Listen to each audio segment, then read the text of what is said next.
Thanks for waking up with us. Here's what's coming up on ELN Morning.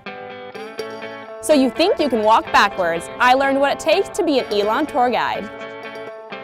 Hashtag love me for my mind. We'll talk to members of Elon's newest organization, I Am That Girl, live in studio. The man behind the food in Lakeside Dining Hall shows us how to make a nutritious meal. Thanks for tuning in. It's time for ELN Morning.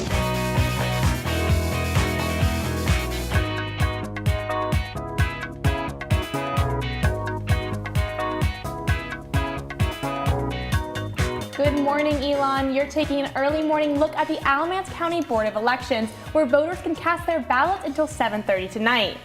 Good morning, and thanks for tuning in, and happy Election Day. I'm Paige Peroso. And I'm Ashley McGettrick. We've got a great show for you this morning, and right now, Atoria Mills is here in studio with what's happening in Elon and beyond with this morning's wake-up call. Atoria? Thanks, guys. As Elon basketball is gearing up for the new season, the team lost a talented alum this weekend.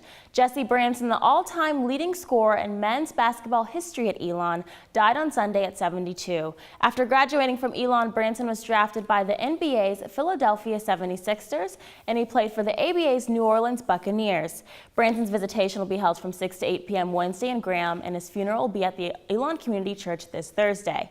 Police in Ferguson, Missouri are back in the news after the fatal shooting of Michael Brown back in August. Tapes were released of a discussion regarding a no-fly zone over Ferguson. Some believe the action was meant to keep media out of the area following the shooting, while the St. Louis police chief says the restriction was discussed only for the safety of all involved. Tensions in Jerusalem are high this week as violent clashes between Palestinian and Israeli groups continue. Israel has closed religious sites as the European Union questions, quote, Israel's commitment to a peaceful negotiated settlement with the Palestinians. The U.S. has also proposed a two-state solution to the conflict, but based on a CNN poll of 53% of Israeli citizens polled, now regarded the U.S. administration as more pro-Palestine than in the recent months. That's Atoria Mills with your wake-up call. Back to you, ladies. Now today is Election Day, and ELN Local News will be covering North Carolina elections tonight from 8 to 10 here on Channel 5. It will have reporters in Charlotte, Greensboro, and Alamance County, as well as live here in the studio, so make sure you tune in. Yes, and right now, our Carissa Parent is here to talk to us more about why this election is so important. Carissa? We are in the backyard of one of the most watched races in the U.S. We've seen the campaign signs pass the road. We've seen the campaign ads pass the road signs, and it all comes down to tonight for U.S. Senator Kay Hagan and North Carolina Speaker of the House Thom Tillis. Absentee and early voting have ended, and more than 1.1 million North Carolinians have already came out to vote. According to Real Clear Politics, Hagan is predicted to win by 1.7%. Hagan has run on the platform for job growth for the middle class, women's equality, and education reform. Her competitor Thom Tillis has taken a stance on shrinking the size of big government, balancing the budget, and repealing Obamacare. Lastly, libertarian and pizza delivery man Sean Haw has dropped off in this race, polling at 4.9%. In the race for Congress, Democrat Laura Field has had a tough time since the 6th District has been a Republican district under Howard Coble for 30 years. Republican candidate Mark Walker is hoping to slip into this open seat race, but as the race has continued, it has gotten closer and closer. And in our local elections, oddly enough, the Alamance County District Attorney race has been the most expensive race in the county, spending $197,000. The race between incumbent Democrat Pat Nadolski and Republican challenger Rob Sharp was a close one just 4 years ago. Nadolski and Sharp battled it out for district attorney, with Sharp coming up short by only 6 votes. This year, Sharp and Nadolski go head-to-head once again. And finally, the Alamance County School Board has 3 seats up to grab with 8 people on the ballot. Those in the race include our own Jeremy Teeter, Elon's assistant bursars, and University Vice President and write-in candidate, Dr. Jerry Francis. Thanks, Carissa. Now it's time to find out where in the world our staff is studying this week. During our last show, we showed you this photo of our Alex Day. And if you guessed London, you are right. Today's Where's That Selfie is coming from Aurora Albie-Mercier. So take your best guesses at where she could be. Now log on to your Facebook and Twitter to take a guess, and you could win some ELN morning swag. ELN students are involved in service during their time on campus, but what about service after graduation? Our Marcella Hawkins has more. The Student Professional Development Center is partnering with the Kernodle Center and other organizations on campus to encourage a Year of Service initiative. The idea is to encourage students to do 1 to 2 year service programs post-graduation, so programs like Peace Corps, Teach for America, other kinds of comparable programs. Sarah Schechter is involved in organizing the 4 programs for the initiative this semester and has seen the benefits of being involved after you get that diploma. So a lot of students find out that they're really interested in something by volunteering or feel more connected to the community. To kick off a year of service, the CEO of Habitat for Humanity International, Jonathan Reckford, gave students advice about pursuing a career in service. I think we often jump right to what am I going to do, and I actually think you need to spend more time really deciding who you want to be and what value system you're going to ascribe to. John Barnhill started ELN's Habitat for Humanity chapter in 1988 and believes in the importance of service and service learning. One of the things that's good about service learning is it takes it from just being, oh, I'm just helping people, to why do I even need to be helping people, and what are the root causes of this issue that we should be able to solve.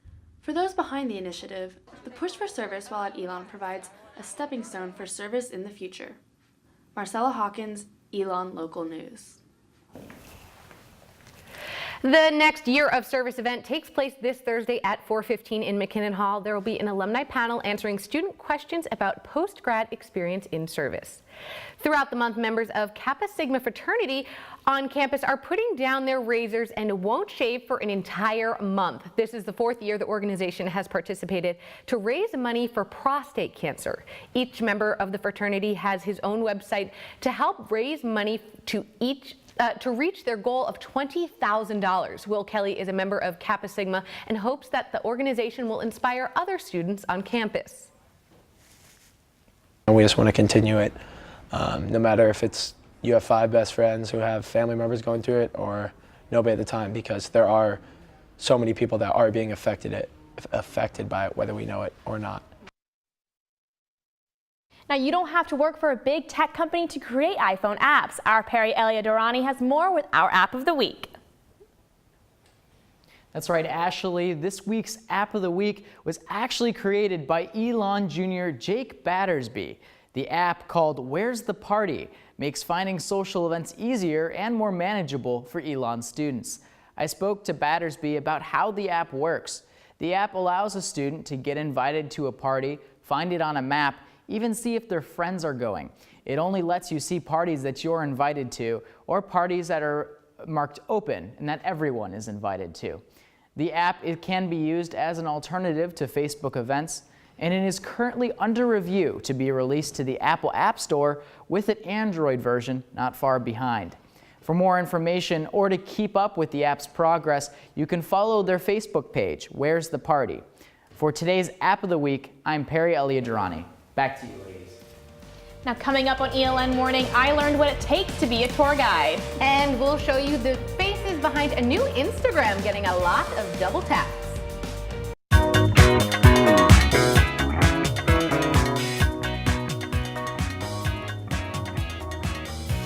You see those red polos all over campus, and this weekend I learned what it takes to walk backwards. Let's take a look.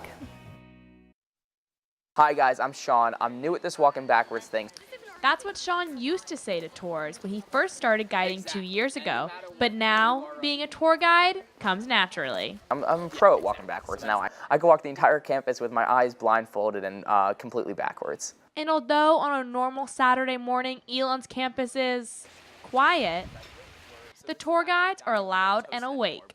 luminaries, study abroad traditions. Junior Sean Barry says he loves giving the ELN sales pitch. So it's just really fun to be able to sell ELN. I love ELN so much. Every other tour guide really loves ELN so much that it's fun to be able to tell other students why they're going to love ELN. And after long days in the rain, tour guides get to look forward to this. You're the reason why I came to ELN. But tour guides aren't all just about walking backwards. Tour guides are the first face of ELN that represent our university. And with over 13,000 prospective students touring campus each year, they're a vital part of ELN admissions. December 1st is the first day of the year ELN admits students for the 2015-2016 school year. And over the course of the next 6 months, they will admit more than 1,500 students to fill the graduating class of 2019. Having the ability just to say I was an impact on this kid's life decision to go to college, where he's going to be spending his next 4 years, was something that's pretty cool. Tour guides are responsible for painting ELN in the best way, but sometimes it's not that easy. I'll finish a good tour and I'm like energized. I'm ready to go. I'm like, let's go give another 5 more. Let's go. So I had a lot of fun. I was kind of offended they didn't offer me a red polo, an honorary red polo, but I do like the uniforms. I always say you can tell a tour guide's personality by like how they accessorize the polo. oh, for sure. Everything matches a red polo somehow. It's like, you know, they wear crazy pants. I think pants. there's a tour right outside right now Oh, as yeah. we're doing the show. So fun, I love it. So hey, come to Elon. Now, at the beginning of November came the beginning of one of the Elon's newest groups, I Am That Girl. The group also started an Instagram campaign using the hashtag #LoveMeForMyMind. Their purpose, to get the world to value people's minds more than their bodies. Our own Elon local news gals posted to support the initiative. Here's a post from our Elon local news anchors, Jasmine Turner and myself, as well as our own Jackie Pascal. And here's Ashley with them now. Thank you guys for coming to be with us. So I am very curious about this hashtag that's buzzing all over Elon. But why did you guys start this chapter first at Elon? So one of our best friends, Allison Lindenberg, she started a chapter at her high school, and she just brought it to Elon when she came here last year. And at first it was just 8 of us in a dorm room talking, and it just really expanded. Now there's 60 people, pretty much every meeting Wednesday nights. So it's just gotten really big, and yeah. That's how all big things start. People chatting in a dorm room, it seems to be. Always. So, yeah, I think it's going to be big. Great. And could you tell me this hashtag specifically, what are you looking for people to post? Anything from them playing soccer to them studying. We really just want people to go past the physical appearance, past what we usually post on Instagram, to more deeper who we really are. Great. And as an organization, not only with that hashtag, what's your vision, what's your mission statement for you guys if you had to give someone a snapshot of what you guys do? Yeah, we've been working on our elevator pitch. Yeah, exactly. But really what it is an organization that helps girls turn self-doubt into self-love. So we've noticed that on campus, a lot of the time conversations are surface level. And we really try and go in depth, have girls think about, issues in the world. We talk about any number of topics, and yeah, I mean, that is our mission statement, and yeah, Great. But it's really well, I haven't posted my picture yet, so should we take a picture together now? And Absolutely. Okay, ready? Ready, 1, 2. Oh, no, it's not way on. I'm taking a picture of the cameras. Okay, ready, 1, 2. Great, okay, and I am going to post that with my hashtag later today, and thank you guys so much for being with us today. But we are going to go on to, changing gears a little bit, to a sports interview with Justin Beagle and Phoenix Athletics, so stay tuned for that. Now the cold weather is here to stay, and our Jackie Pascal will also have the Phoenix 5-day forecast.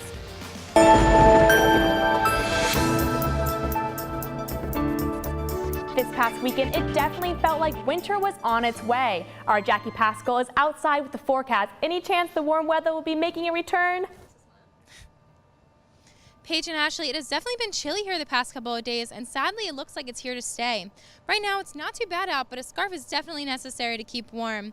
Today's highs will reach 72 and drop down to a low of 46. While 70s and sun sounds pretty nice for November, you might want to pull out your sweaters for the rest of the week. Here's your Phoenix 5-day forecast. Today and tomorrow, highs will be in the 70s, but the cool fall weather will be rolling in Thursday with a high of 66 degrees, but mixed with a 90% chance of rain. Luckily, the rain will clear up in time for Friday's high of 60 degrees and low of 35 degrees. Your weekend looks like it'll be pretty chilly.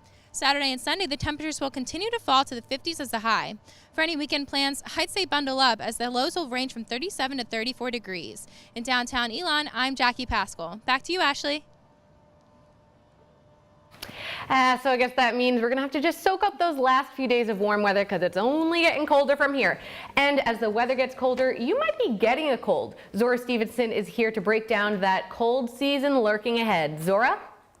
Thanks, Ashley. The leaves are changing, the temperatures are dropping, and fall is in full effect. With fall comes flu season. According to Kathy LeVay, the practice manager for Elon Student Health, this year's strain of the flu isn't anything out of the ordinary, but that doesn't mean it can't get serious. If you have a fever, chills, or body aches, seek medical help. The best way to prevent the flu is by getting the flu vaccine. Elon partners with Cone Health to provide flu shot clinics on campus, so check your email for upcoming dates. You can also get the vaccine at CVS, Walgreens, or Target in Burlington. Those locations take insurance cards and they will typically cover the cost, so you won't have to pay anything out of pocket. Some other tips to stay healthy this flu season are to wash your hands, avoid touching your face, and always remember to stay well. That includes eating right and sleeping. Ashley and Paige, back to you.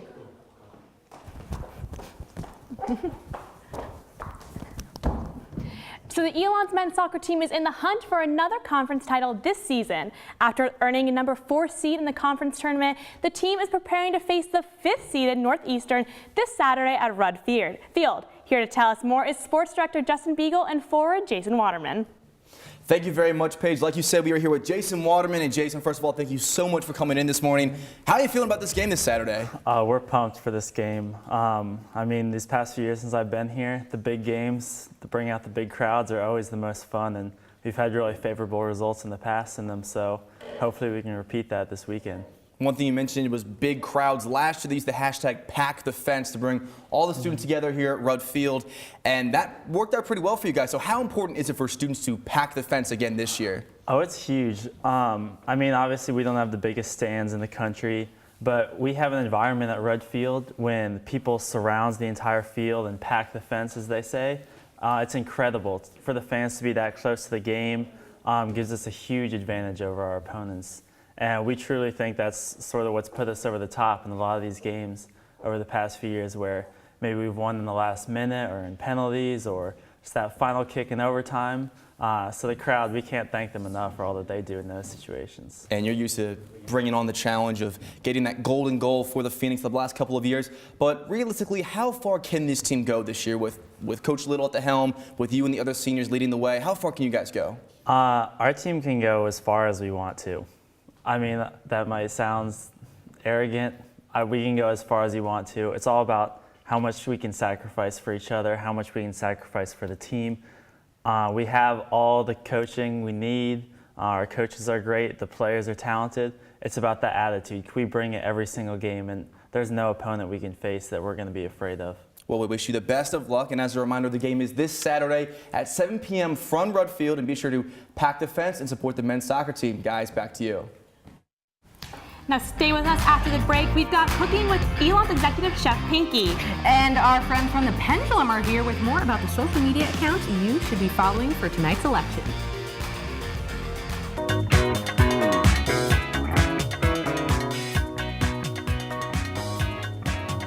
He's the man that keeps Lakeside Dining Hall running, and he took a break to show our Dion Buck how to make a healthy meal. Let's check out this week's College Cooking. Good morning and welcome to College Cooking. This week we caught up with Pinky Varghese, the executive chef at Elon, to make a tossed salad with blackened chicken. So we're going to take We're taking chicken. chicken fillet and then we're going to test it on both sides. Okay. Alright, so we have crusted the chicken with the spices. Alright. Then we take a frying pan and we fry the chicken and finish it off in the oven, or you can finish it off in the pan itself. So the next step is we're going to make the dressing. Okay. Alright, so we're going to take a teaspoon of mustard, a bit of ground cumin. Cumin, alrighty. A little bit of salt, and a couple of twists of, and then squeeze it out. And then I'm putting some extra virgin olive oil, so it's important that we mix it nice. Okay, so what I'm going to do is that I'm going to take, these are organic mescaline mix. I'm going to add a little bit of cranberries, a little bit of toasted walnuts. I was told that this is one of the most healthiest nuts. Cucumbers adds volume, And I'm going to cut some tomatoes. Some feta cheese, just break it apart like that. Just get the flavors out of there. Yeah, and then you toss it. Would you like to try? Of course, thanks. Let me get a little bit of apple in there. Wow, it's really good.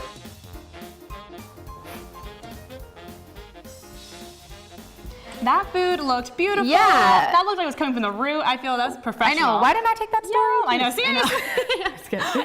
Now, don't forget, you can vote all day until 7:30 tonight. And we'll be live here in the Studio 8 right after the polls close from 8 to 10 p.m. with all the updates from around the state. Now, we have reporters at the Senate and the House races, and someone right nearby updating us on the results of the Alamance County elections. So we'll hope you will join us. Now, we have Leah Chanitz with us, and we know we all follow those serious campaigns with the blue checks on Twitter. Verified. Verified, but they're kind of boring sometimes. You know, they're the facts. So what are some of the fun things we can follow on Twitter? Lighten up our news feed. Yeah, well, I think the biggest thing these days is that a lot of people get their news from social media in general. And so a lot of people, there's so many attack ads and so many serious things going on with the election that people like a lighthearted view of things. And so these parody accounts bring that. They bring satire, jokes to the election and kind of get people more interested in it by bringing something funny to it. And so there's an account for Governor Pat McCrory, but it's Pat McCroney. And they just have funny things. There's Sherry Berry, the Commissioner of Labor. She's called Elevator Queen on Twitter. Yes, I was going to say she is so funny, so funny. Yes, Every elevator. And it's funny, like she talks about the NC State Fair and like brings in things like there was a tweet about like the pig races and the election. It's just funny and it's funny stuff. And so I think that's what people will want like to read about. And I think it's a way to still be informed. Like I know there's an account called Kay Hagan's Chair or something, and it's like making fun of Senator and Is that your only source of informing? I hope not. It's not, but it's still like it's a fun way. But you back it up with the real stuff, but it's just another fun way. Right. Yeah, exactly. And you know, a lot of these parody accounts do include links to actual articles, and so people are getting the real news along with the satire and like the jokes. Because if it's just jokes, you know, you have to stay informed too. In fact, I did for the election show tonight. I did like a weekend update SNL style election thing. It was super fun. Got to make some jokes, but still the facts in. It was really fun. So make sure everyone tunes in tonight to see it. But it's always dangerous. Those Onion articles, you think they're real sometimes. I always fall for they're trying to catch you. You gotta watch out for those. It's true. I always fall for those. Right. It's just bad. So what are some other accounts? What's your favorite account?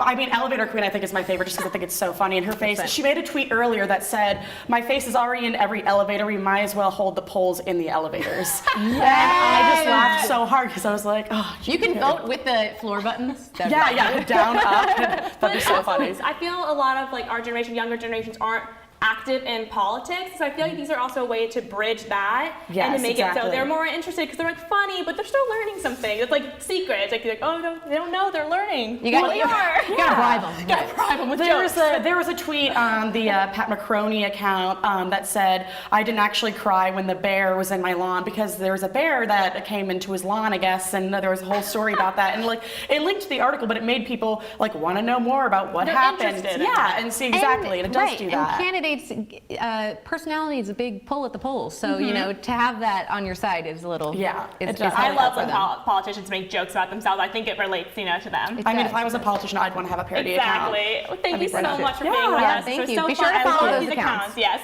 So thanks for tuning in to ELN Morning. Tune in tonight again from 8 to 10 on Channel 5, and check us out online for all you need to know about the midterm elections. That's right. We'll be there, and of course, like us on Facebook and follow us on Twitter. We hope you have a wonderful week, Elon.